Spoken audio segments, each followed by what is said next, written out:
Muito bem, nós queremos cumprimentar a todos com a paz do Senhor. Seja bem-vindo a mais uma videoaula da IBD, da Assembleia de Deus de Sara. Queremos louvar a Deus pela vida do nosso pastor-presidente, pastor Hebron Evandro Mussini, também nosso coordenador de ensino, o presbítero Cristiano Medeiros. É uma alegria estar aqui com você para mais uma aula da classe dos adultos. Nós estamos, nesse trimestre, estudando a lição Igreja eleita, redimida pelo sangue de Cristo e selada com o Espírito Santo da promessa. Lição esta que está baseada e embasada na carta de Paulo aos Efésios. Carta esta chamada pelos escritores de a coroa dos escritos de Paulo, ou alguns até mencionam como a rainha das epístolas. Nós vamos hoje estudar a lição 6 desse trimestre, que vai falar sobre a condição dos gentios sem Deus. Antes de entrar na lição, eu trouxe aqui um subsídio que vai falar alguma coisa sobre a formação da igreja. Porque antes da formação da igreja, o grande escritor Berger vai dizer que antes a humanidade estava dividida entre Israel e as outras nações. Agora, com a vinda de Cristo, com a vinda do Messias, estas duas partes, Israel e as nações, as distintas nações da humanidade, tornam-se uma unidade. Este, segundo Berger, é um grande mistério de Deus. Agora é maravilhoso que o apóstolo Paulo, nessa carta, na carta aos Efésios, no capítulo 3 e no versículo 3, ele, que se autodenomina o apóstolo dos gentios, ele vai dizer assim, como me foi este mistério manifestado pela revelação, como acima em pouco vos escrevi, pelo que quando ledes, podeis perceber a minha compreensão dos mistérios de Cristo, o qual noutros séculos não foi manifestado aos filhos dos homens como agora tem sido revelado pelo Espírito aos seus santos apóstolos e profetas, a saber, que os gentios são co-herdeiros e de um mesmo corpo e participantes da promessa em Cristo pelo Evangelho. Paulo vai dizer, foi a mim revelado este mistério. Mistério este que Berger fala que ser um grande mistério. Ou seja, antes era para Israel, agora estende-se a todas as nações. É tão maravilhoso saber disso porque a igreja de Jesus, a igreja do Senhor Jesus, em sua origem é judaica. Foi profetizada por Cristo, claro, um judeu, começou com os apóstolos, também judeus, na cidade judaica Jerusalém, e numa festa judaica, na ocasião de uma festa judaica, ela é inaugurada, na festa chamada Shavuot, em hebraico, e no grego Pentecostes. Então ali é inaugurada a igreja, formada nos seus primórdios pela sua grande maioria, judeus ou prosélitos. Agora o maravilhoso é que a entrada dos gentios se dá quando Filipe, em cumprimento à promessa do Senhor, ao pedido do Senhor, à ordem do Senhor, de eles serem testemunhas em Jerusalém, Judéia, Samaria e até os confins da terra, Filipe vai a Samaria, no capítulo 8 de Atos está registrado, ali começa a pregar o Evangelho, diz o texto que as multidões, com muita atenção, ouviam o que Filipe falava e muitos creram. Alguns afirmam que Cornélio foi o primeiro gentil, mas seguindo a cronologia bíblica, entendemos que os samaritanos creram em Cristo como Salvador, como Senhor, e assim se tornaram os primeiros gentios cristãos. Então isso é maravilhoso como o Evangelho chega até eles. Depois o mesmo Filipe, nós vemos ele no caminho pregando para, podemos dizer, o ministro das finanças da Etiópia. Ele vai pregar para aquele etíope, um gentil, e aí o Evangelho vai se espalhando. E aí, claro, no capítulo 10 de Atos dos Apóstolos, vem a conversão de Cornélio. Um ato maravilhoso de Cristo. Porque Deus, pela sua onisciência, dá uma visão a Pedro. Onde Pedro vê aqueles animais que para ele, um judeu, eram animais impuros, e Deus diz para ele comer aqueles animais. Ele diz: não, de maneira alguma tocarei em algo impuro. E aí a visão, ele tem Jesus falando para ele: ei, aquilo que eu santifiquei, você pode participar tranquilamente. E aí vem daqui a pouco alguém, bate a porta convidando Pedro para ir pregar na casa de Cornélio. E aí se abre a porta do evangelho, escancara-se a porta do evangelho para os gentios. Mas nesta lição, a lição número 6, nós vamos estudar sobre a condição dos gentios sem Deus. O texto áureo da nossa lição vai falar em Efésios 2:11, dizendo: portanto, Paulo está escrevendo aos gentios: lembrai-vos que no outro tempo éreis gentios na carne, e chamados incircuncisão pelos que na carne se chamam circuncisão, feita pelas mãos dos homens. Então Paulo aqui está falando que os gentios, que agora ele está falando aos irmãos gentios de Éfeso, ele vai lembrar a eles que em outro tempo eles eram gentios na carne, chamados em circuncisão por aqueles que na carne eram circuncidados, mas feito pela mão dos homens.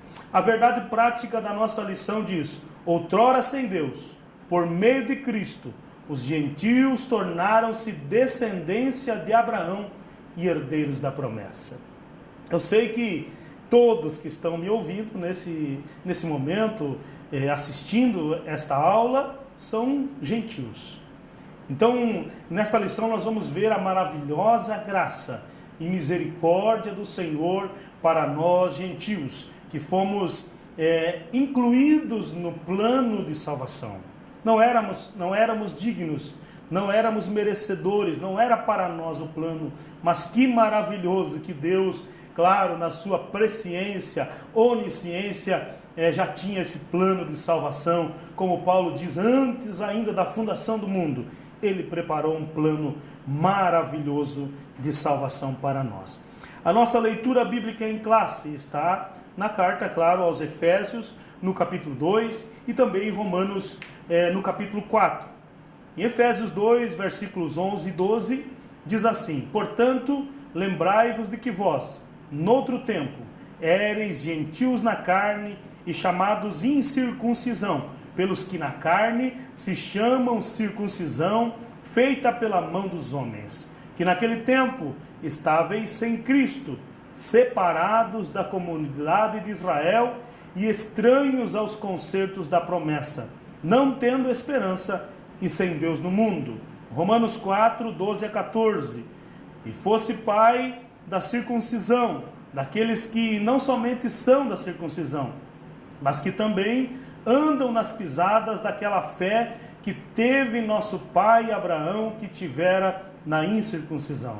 Porque a promessa de que havia de ser herdeiro do mundo não foi feito pela lei a Abraão ou a sua posteridade, mas pela justiça da fé.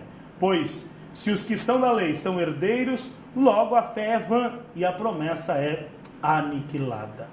Muito bem, nós vamos à introdução da nossa lição, na lição de número 6, que o título: A Condição dos Gentios sem Deus. A introdução diz: na presente lição, veremos que o autor de Efésios, Paulo, lembra aos gentios de que antes da regeneração, eles eram incircuncisos e haviam experimentado 5 formas de privação.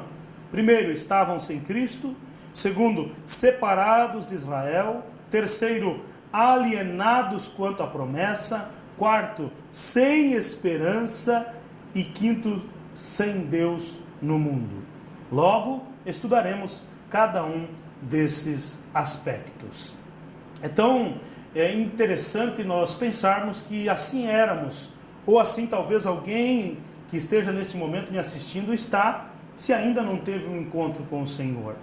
Estávamos sem Cristo, separados de Israel, alienados quanto à promessa, para Abraão, a promessa para Davi, a promessa para a vinda do Messias. Estávamos alienados quanto a estas promessas, sem esperança, e também sem Deus no mundo.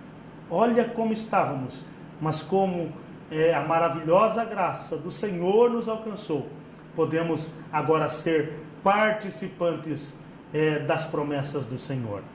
Primeiro tópico da nossa lição vai se chamar, vai dizer sobre os chamados incircuncisão. Assim eram os gentios, chamados incircuncisão pelos judeus, que eram circuncidados. Na era antes de Cristo, além de mortos espiritualmente, os gentios eram desprezados pelos judeus e identificados como incircuncisos. O primeiro item do primeiro tópico fala sobre o conceito de circuncisão. Talvez alguém que está aí assistindo não tenha ainda o entendimento sobre a circuncisão. Nós vamos ler agora o conceito de circuncisão.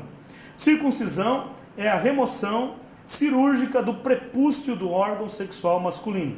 Era prescrito na lei como sinal externo de quem pertencia ao povo da aliança com Deus. O procedimento era realizado no 8º dia de vida dos nascidos em Israel ou estrangeiros comprados a dinheiro. Quem não era circuncidado era tido como incircunciso, ou seja, não era circuncidado. E aí eu sei que você vai lembrar, quando Davi está para enfrentar o gigante Golias, ou chega ali no campo de batalha e ouve Golias desafiando o exército de Israel, ele pergunta para alguém assim: quem é esse incircunciso filisteu para desafiar o exército do Deus vivo? Que maravilha, né? Davi, com aquela ousadia, ele diz: quem é esse incircunciso? Ou seja, quem é esse homem que não pertence ao povo de Deus? Quem é ele para desafiar o exército do Deus vivo? Então, quem não era circuncidado era tido como incircunciso e, portanto, excluído da aliança com Deus. A circuncisão tornou-se um sinal que distinguia os judeus dos demais povos gentílicos. Então os gentios, eles de certa forma sofriam muito, porque eram desprezados pelos judeus, porque não eram circuncidados. Claro que não estando debaixo da lei, eles não tinham a necessidade, nós vamos ver daqui a pouquinho que eles não tinham necessidade de serem circuncidados, mas eram julgados pelos judeus exatamente por causa desta distinção, desta diferença, a circuncisão. O segundo item do primeiro tópico vai falar sobre o significado religioso da circuncisão. Por que eles eram circuncidados? O significado religioso apontava para a santificação. E eu vou ler o texto que a nossa lição menciona, Êxodo capítulo 19, versículo 5. Deus vai falar assim: agora, pois, se diligentemente ouvirdes a minha voz e guardardes a minha aliança, então sereis a minha propriedade peculiar dentre todos os povos, porque toda a terra é minha. Deus está aqui dizendo: se vocês cumprirem, se vocês me obedecerem, se vocês guardarem a minha aliança, então isso significava, esta aliança, a circuncisão, significava a santificação. Logo, santificação nós vamos lembrar que significa separação, ou separado para uso exclusivo de Deus. Então, a circuncisão religiosamente significa santificação. Como a corrupção e as práticas idólatras estavam fortemente relacionadas com a sexualidade depravada, a circuncisão simbolizava a aliança de purificação requerida ao povo escolhido. Então é isso que Deus requeria deles, uma diferença, que eles de alguma forma no corpo fossem diferentes dos outros povos, dos gentios, das outras nações. Agora, era algo tão sério para os judeus, a lição vai dizer, que esses judeus recusavam-se até mesmo a comer com os incircuncisos. Isso está relatado em Atos. Olha o que diz Atos dos Apóstolos, capítulo 11, versículos 2 e 3. Diz assim: e subindo Pedro a Jerusalém, disputavam com ele os que eram da circuncisão, os judeus, e diziam: entraste em casa de homens incircuncisos e comeste com eles. Ou seja, estavam condenando a Pedro porque tinha entrado na casa de gentios, daqueles que não eram circuncidados e estava ali comendo com eles. Então, os judeus levavam tão a sério a circuncisão que nem comer com quem não era circuncidado eles comiam. Agora o terceiro item vai falar sobre algo maior, que é a circuncisão do coração. A circuncisão do coração. O apóstolo dos gentios, o apóstolo Paulo, reconhece que os gentios não faziam parte da circuncisão, mas com uma ressalva. O sinal dos judeus era apenas físico e realizado por mãos humanas. É o que diz até o texto áureo da nossa lição. O texto áureo, na parte B, se chamam circuncisão feita pela mão dos homens. Era algo simplesmente físico, que eles davam um valor tão grande e levavam a algo uma dimensão tão grande, mas que na verdade se tornou até uma certa forma uma idolatria. Agora a lição vai dizer que a boa nova que Paulo traz é a de que a verdadeira circuncisão não se tratava de uma operação externa na carne, realizada pelos homens, mas a que foi feita no interior, a que é a do coração. E isso está registrado lá em Romanos 2:29, que vai falar que é no interior, que é do coração, cujo louvor não provém dos homens, mas é somente de Deus. Ou seja, eles faziam a circuncisão neles mesmos e se gloriavam daquilo. Agora, a circuncisão do coração não é o homem que pode fazer, não é mãos de homens que podem fazer, mas sim Deus é que pode transformar. Não é mais na carne a circuncisão. Por isso que agora a circuncisão fala do coração.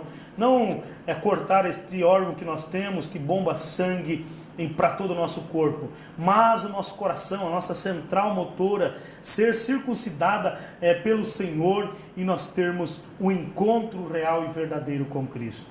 A lição continua dizendo assim: em Cristo, o sinal de quem pertence a Deus não é a circuncisão nem a incircuncisão, mas sim o ser uma nova criatura. Olha que maravilhoso é quando Paulo escreve isso. Ele escreve isso aos Gálatas, no capítulo 6, e versículo 15, ele fala que não é a circuncisão, nem a incircuncisão, ser circuncidado ou não ser, não estar com a circuncisão, mas sim ser uma nova criatura, ser transformado no coração. Isso é que importa, isso é que vale. Olha o que Paulo diz em Gálatas 6:15: eis que eu, Paulo, vos digo que se vos deixardes circuncidar, Cristo de nada vos aproveitará. E de novo protesto a todo homem que se deixa circuncidar, que está obrigado a guardar toda a lei. Ou seja, Paulo está dizendo assim: olha, não adianta vocês circuncidar na carne, mas continuar com práticas erradas. Simplesmente ter uma marca no corpo, fisicamente, e não ter um coração transformado. É isso que Deus deseja de cada um de nós: a transformação, a circuncisão do nosso coração. O quarto item do primeiro tópico fala sobre a circuncisão na nova aliança. O assunto da circuncisão gerou discussões acaloradas entre judeus e gentios. Isso está lá em Gálatas 5, também em Atos nós vamos ter até um concílio sobre isso. E aí a lição fala que em Antioquia a questão ganhou muita dimensão, provocou intensos debates e culminou na convocação do primeiro concílio da igreja em Jerusalém. Está em Atos capítulo 15. A deliberação, ou seja, o resultado dos apóstolos sobre o assunto, sob a orientação do Espírito Santo, passou a enfatizar que na nova aliança a circuncisão somos nós, que servimos a Deus no Espírito e nos gloriamos em Jesus e não confiamos na carne. Olha que maravilhoso, Os apóstolos ali, Pedro e João, se reúnem, e aí eles chegam a esse consenso, dizendo: olha, a circuncisão era para o tempo da lei, agora a circuncisão somos nós. Nós que servimos a Deus pelo Espírito, não nos gloriamos na carne, mas agora nos gloriamos em Jesus, que mudou o nosso coração, que circuncidou o nosso coração. Então, nesse primeiro tópico, a síntese é que os gentios não faziam parte do pacto da circuncisão. Não deviam ser obrigados a circuncidar, mas eles estavam, claro, excluídos da aliança com Deus. Estavam afastados, mas também estavam afastados da circuncisão. Passamos então para o segundo tópico, estranhos ao concerto da promessa. Nessa parte o apóstolo Paulo aponta a situação dos gentios. Naquele tempo, diz o texto, estáveis sem Cristo, separados da comunidade de Israel e estranhos aos concertos da promessa, em Efésios 2:12.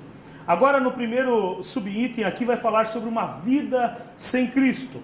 Ao descrever a história passada dos gentios, o apóstolo traz à memória que naquele tempo, isto é, antes da regeneração, eles viviam imersos no paganismo, portanto, sem Cristo e longe da promessa. Isso indica que a religiosidade dos gentios era incapaz de inseri-los na promessa messiânica da salvação. Quando Jesus tem o diálogo com a mulher samaritana, em João 4, no versículo 22, Jesus disse assim para ela: vocês samaritanos adoram o que não conhecem. Nós, os judeus, adoramos o que conhecemos, pois a salvação vem dos judeus. Jesus, nesse diálogo, ele vai apontar que os samaritanos estavam adorando vários deuses. Na verdade, eles não tinham entendido a unicidade de adorar somente um Deus. E aí, Jesus vem falar que eles estavam vivendo uma vida sem propósito, uma vida sem Deus. Continuando na lição diz, também significa que eles desconheciam o próprio Cristo, como também eram indiferentes às promessas acerca dele e de sua obra redentora na cruz do Calvário. Então assim estavam os gentios, sem Cristo. Agora o segundo item fala sobre separados da comunidade de Israel. Ainda no versículo 12, o apóstolo salienta a desvantagem de os gentios não pertencerem à comunidade de Israel. Eles não pertenciam à comunidade de Israel, eles eram outra nação. Eles estavam excluídos não só dos símbolos externos, mas também não faziam parte do povo escolhido. Ou seja, eles estavam excluídos tanto externamente, pois não eram circuncidados, mas também não faziam parte do povo escolhido.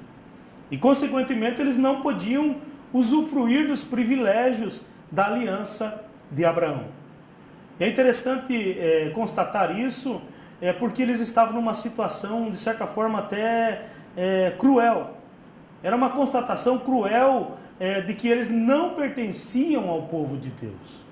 E aí, ao não pertencer ao povo que Deus havia se revelado a Abraão, e lá Deus chama Abraão, lá em Gênesis ainda, dizendo que dele Deus faria uma nação, e todas as famílias da terra seriam benditas através de Abraão. Eles não criam nisso e não acreditavam nisso, e por isso estavam excluídos do povo de Deus. Não eram o povo escolhido. A lição continua dizendo que nesta perspectiva, a lei e as promessas pertenciam somente aos judeus, e desse modo os gentios estavam fora do alcance das bênçãos prometidas a Abraão, a Isaque e a Jacó. Entretanto, o que os gentios precisavam saber era que por meio de Cristo, eles também se tornariam descendência de Abraão. Olha que maravilha! Eles estavam todos afastados. Eles estavam, e a própria lição diz aqui, excluídos, não somente de símbolos externos, da circuncisão, mas também não faziam parte do povo escolhido.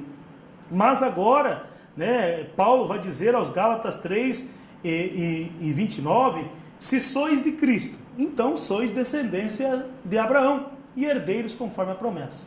Ou seja, não interessa se eu sou judeu ou gentil. Se eu sou de Cristo, se eu creio em Cristo, se eu aceitei a Cristo, se eu recebi a Cristo como Salvador e Senhor, eu sou descendência de Abraão. E aí eu lembro que quando Jesus vai falar para Zaqueu, que é claro, era de certa forma judeu, mas servia a Roma, Jesus diz, hoje veio salvação a esta casa, pois este também é filho de Abraão, é descendência de Abraão. Então isso é maravilhoso para os gentios, porque agora também, por meio de Cristo, eles também se tornariam descendência de Abraão. O terceiro item do segundo tópico vai falar sobre alienados aos pactos das promessas. Uma vez separados da comunidade de Israel, os gentios desconheciam totalmente os vários pactos que Deus estabelecera com os patriarcas israelitas. Esses pactos giravam em torno da grande promessa do advento do Messias. Dentre eles estão o pacto abraâmico, né? Nós vamos ler até Gênesis 12, versículo 1 a 13, né? Que vai falar sobre a promessa de Deus a Abraão, dizendo: sai do meio da tua terra, sai do meio da tua parentela, vai para uma terra que eu te mostrarei, seja uma bênção, e em ti serão benditas todas as famílias da terra. Este era o pacto de Deus com Abraão. Agora também vai falar sobre o pacto mosaico, o pacto do tempo de Moisés. Moisés está peregrinando com o povo de Israel no deserto, quando Deus vem em Deuteronômio 28, né, e faz maravilhosas promessas ao povo, faz um pacto com o povo, dizendo: se vocês me obedecerem, se vocês cumprirem os meus mandamentos, todas estas bênçãos vos alcançarão, né? Será bendito na cidade, será bendito no campo, bendito o fruto do campo, o fruto do ventre, enfim, as bênçãos do Senhor estariam sobre o povo. Então esse é o pacto mosaico, e os gentios não conheciam, ou não acreditavam neste pacto, não pertenciam a este pacto. E também o terceiro pacto era o pacto davídico, o pacto que Deus faz com Davi, quando Davi está à beira quase da sua morte, mas Deus faz um pacto com Davi, dizendo que o reino de Davi seria um reino eterno, né? Um reino que não teria fim, a posteridade de Davi. E é tão forte este pacto, porque Jesus, ao encontrar com várias pessoas necessitadas, as pessoas clamam: Jesus, filho de Davi, tem misericórdia de mim. Então, os gentios não conheciam estes pactos, desconheciam esses pactos. A lição vai dizer que esses pactos eram reiterações ou confirmações da promessa do Messias, da promessa de que Cristo viria. Cristo está exemplificado em Abraão, né? Quando Abraão vai lá fazer o sacrifício de seu filho Isaque, obedecendo a ordem de Deus, ali está exemplificado através do cordeiro, propiciando, né, a propiciação do cordeiro para o sacrifício de Abraão. Está ali Jesus, depois em Moisés, depois em Davi, e assim vai sendo cada vez mais a promessa do Messias reiterada nestes pactos. Os gentios não tinham noção destes pactos e, por conseguinte, estavam alienados de qualquer promessa ou esperança messiânica. Agora, uma vez regenerados em Cristo, é revelada a grandeza do amor divino.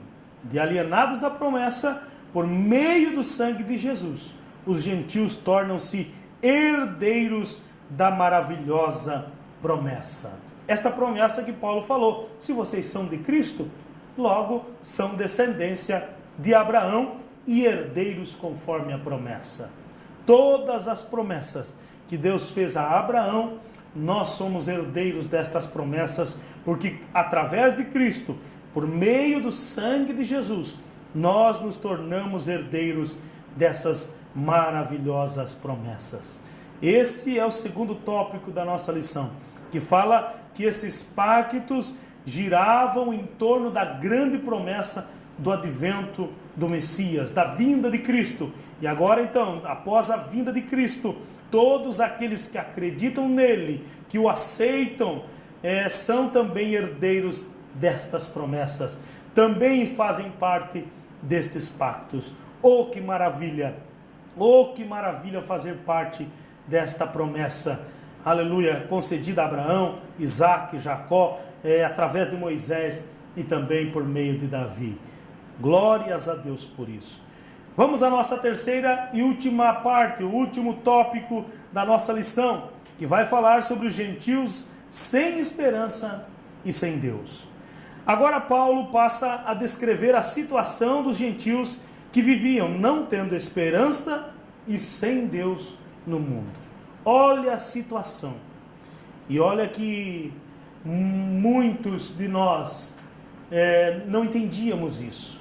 Estávamos no mundo, vivíamos no mundo, íamos de um lado para o outro, sem saber que não tínhamos esperança e estávamos sem Deus.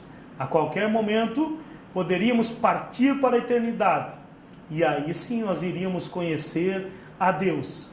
Nós íamos nos encontrar com Deus, mas um encontro que não seria tão agradável ou nada agradável. Agora Paulo vai falar que os gentios estão desprovidos de esperança. A palavra esperança aqui traz a ideia de confiança, e confiança em Deus. É interessante que esperança vem de esperar, e esse esperar não é simplesmente ficar de braços cruzados esperando. Não, esperança fala de esperar com confiança, esperar confiando, esperar acreditando. Então a palavra esperança traz ideia de confiança, e nas Escrituras o seu principal uso está ligado à confiança nas promessas divinas. Olha que Jeremias 17:7, que é uma das referências da lição, fala: bendito o homem que confia no Senhor e cuja confiança é o Senhor. Olha, a confiança é o Senhor. Não está simplesmente no Senhor, mas é o Senhor. Bendito o homem que confia no Senhor e cuja confiança é o Senhor. Podemos afirmar que os gentios eram desprovidos dessa esperança por causa de parte da filosofia grega, que descartava a possibilidade de uma vida além túmulo. Ou seja, eles diziam, não, é tudo aqui, é tudo nessa terra, então não precisa ter esperança para a vida futura. Então os gentios, de certa forma, sofriam a influência desta filosofia grega. E infelizmente nos dias em que nós vivemos também há pessoas que acreditam que tudo acontece aqui, né? O karma, né? Alguns falam o karma é aqui, o inferno é aqui, outros o purgatório é aqui, enfim, tantos termos usam para dizer que se encerra aqui. Mas a palavra do Senhor não é assim. Jesus, ao citar, ao falar, ele diz: porque Deus amou o mundo de tal maneira que deu o seu Filho unigênito para que todo aquele que nele crer não pereça, mas tenha a vida eterna. Vida eterna. Então não é somente para esta vida. Então eles acreditavam ou eram influenciados por essa filosofia grega que descartava, né, a possibilidade de uma vida além túmulo e que consequentemente pudesse ser ditosa. Além dessa questão, embora Deus tivesse decretado incluir os gentios no plano de salvação, eles mesmos ignoravam essa promessa e por isso não tinham em que sustentar qualquer esperança. Ou seja, é tão forte isso aqui, isso quando eu lia me chamou a atenção, os gentios ignoravam essa promessa. Ou seja, eles não tinham em que sustentar a esperança. Isso falou forte comigo, por quê? Porque nós temos pessoas que vivem dessa maneira. Estão sem esperança, mas estão sem esperança por ignorância. Porque não ouviram ainda o verdadeiro Evangelho. Porque não compreenderam o plano da salvação. E aí vale para mim, que sou obreiro, vale para você, obreiro, você membro, você servo e serva de Deus, obedecer o ídolo do Senhor. Fazer o que Filipe fez. Filipe disse, não, eu sou judeu, eu já recebi. Ele poderia dizer, não, tranquilo, estou bem. Mas ele não, ele ouviu falar sobre o ídolo do Senhor. Dizer, vocês vão ser testemunhas minhas, aqui, claro, em Jerusalém, ali na Judéia, mas também em Samaria, terra de gentios, e até os confins da terra. Nós precisamos anunciar a salvação. Nós precisamos levar de alguma maneira a mensagem a estes que estão ignorantes a promessa do Senhor. Os gentios ignoravam essa promessa e aí não tinham em que sustentar alguma esperança. E aí a lição vai continuar dizendo como a esperança é a âncora para a alma. Os gentios desprovidos dela, da esperança, padeciam de medo e incerteza.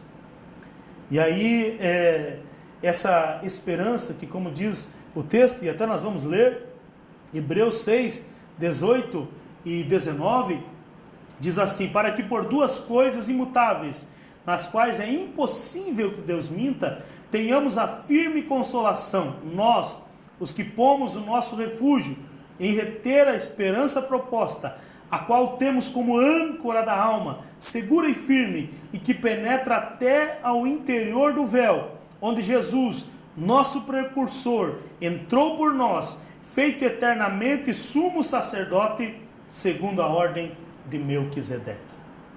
Jesus entrou lá, ele foi além do véu, né? E ele, para nos dar esta esperança, que é como âncora da alma, segura, firme, né? Que não é levada por ventos de doutrina, por heresias, por enganos, por pandemias da vida. Não, nós continuamos com a esperança viva. Essa esperança nós precisamos ter diante de tudo que nós estamos enfrentando, diante de tudo que estamos passando. Se não tivermos esta esperança de um céu de glória, de algo maior que nos espera, nós estaremos fadados a desacreditar de tudo e de todos. Mas precisamos ter esta esperança como âncora da alma. A falta de esperança e de paz revela a ausência de Deus. Porque esta esperança de que há um céu preparado para nós, que nos faz sentir paz. Temos pandemia, estamos aí passando por isso, né? Pessoas, infelizmente, partindo para a eternidade, falecendo, mas nós que temos Cristo em nós, que aceitamos a Cristo como Salvador, temos esta esperança e por isso temos paz. Oh, que maravilha! Oh, que maravilha ter esta esperança. No segundo item do terceiro tópico, a lição vai dizer: sem Deus no mundo.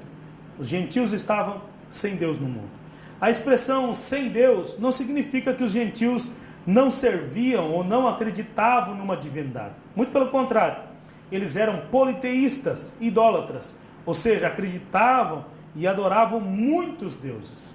Assim, por meio de seu paganismo, estavam alienados do Deus que havia se revelado a Israel. Isso significa dizer que suas vidas eram regidas pela falsa ideia de divindades pagãs que as mantinham escravizadas em densas trevas espirituais. Olha como estavam os gentios. Eles criam em vários deuses.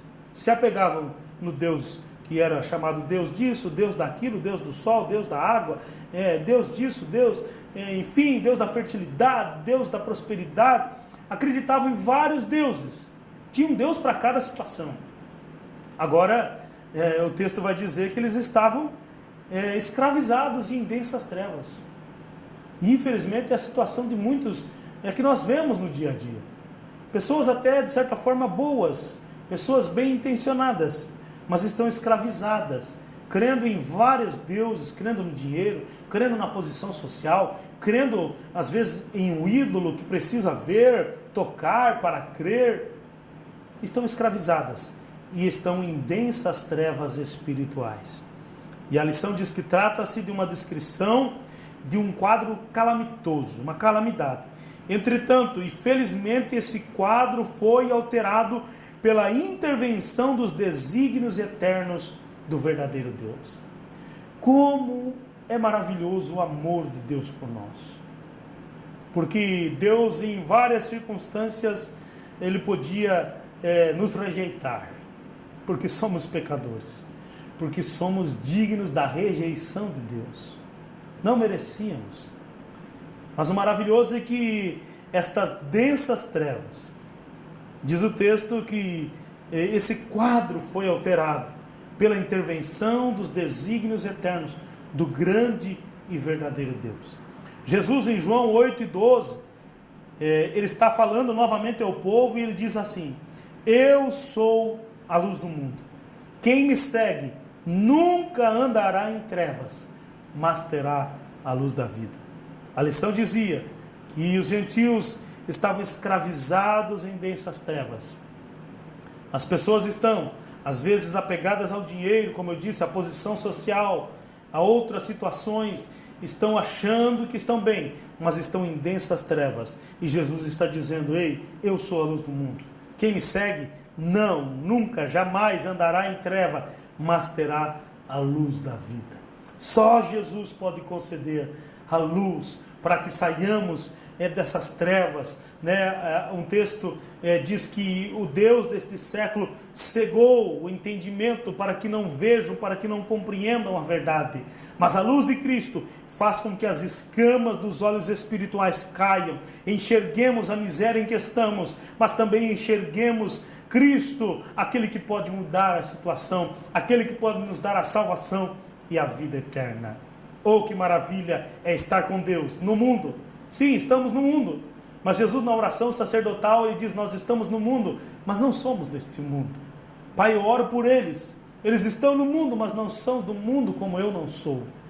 Oh, aleluia, que maravilha é saber que temos Deus, mesmo neste mundo que jaz no maligno, neste mundo de corrupção, de mentiras, de enganos, de aflições, nós temos Deus, nós estamos com Deus, Deus está conosco.